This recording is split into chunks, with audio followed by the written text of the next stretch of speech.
नमस्कार. नेत्रास किचन मराठीमध्ये तुम्हा सर्वांचं खूप खूप मनापासून स्वागत आहे.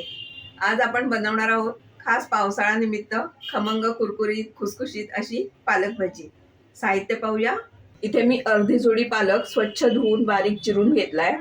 एक मोठी वाटी बेसन, 2 ते 3 चमचे तांदूळ पिठी. इथे आलं, लसूण आणि मिरची घेतली आहे, त्याचा मी ठेचा करून घेणार आहे. कोथिंबीर बारीक चिरलेली, चवीपुरतं मीठ, हिंग, हळद आणि ओवा, तळण्यासाठी तेल. लगेच आपण भाजी करायला सुरुवात करूया. सगळ्यात आधी इथे मी पालकमध्ये थोडं मीठ घालून घेते चवीपुरतं. पालक स्वतःच थोडासा खारट असतो, त्याच्यामुळे मीठ घालताना अगदी काळजीपूर्वक घातलं पाहिजे. त्याच्यामध्ये घालते हा मी ठेचा. मग हिंग, हळद आणि ओवा. ओवा मी हातावर जरा चुरून घेतलाय.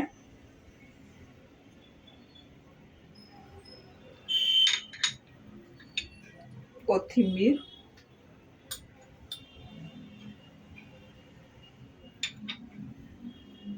हे थोडस चुरून घ्यायचंय.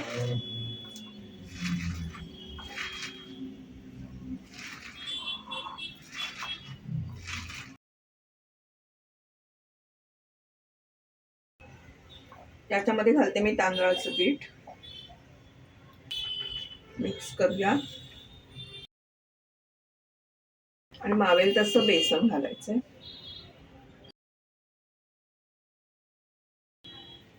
इथे निम्म्यापेक्षा अधिक बेसन हे पालकने जे पाणी सोडलेलं आहे त्याच्यानेच भिजलं गेलंय. आता मी थोडासा पाण्याचा हबका मारते, अगदीच थोडा, 2 ते 3 चमचे.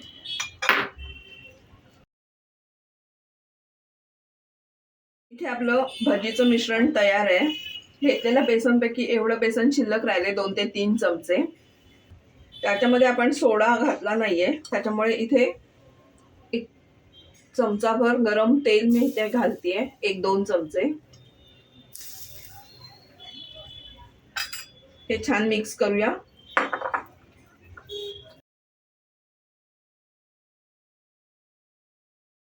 एक छोटा गोळा टाकून मी तेल व्यवस्थित गरम झालंय काय बघते.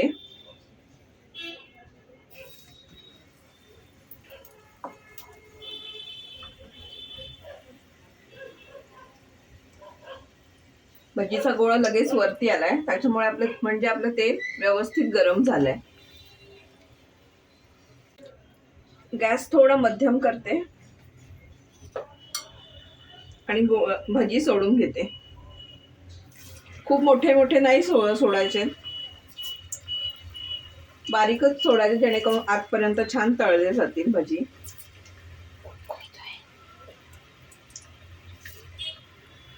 कढईमध्ये मावतील तेवढ्या सोडायच्या.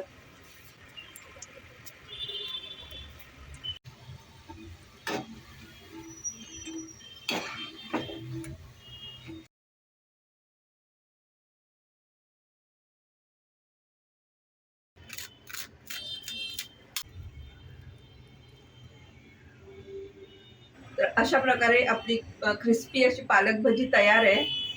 त्यासोबत वाफाळता चहा. या पावसाळ्यात तुम्ही सुद्धा नक्की ट्राय करा आणि कमेंट करून सांगा कशी झाली ती. आजची रेसिपी आवडली असेल तर व्हिडिओला लाईक करा, शेअर करा, नेत्रास किचन मराठी या चॅनलला सबस्क्राईब करा आणि बाजूचं बेल आयकॉन प्रेस करायला विसरू नका. चांगलं खा, निरोगी राहा. धन्यवाद.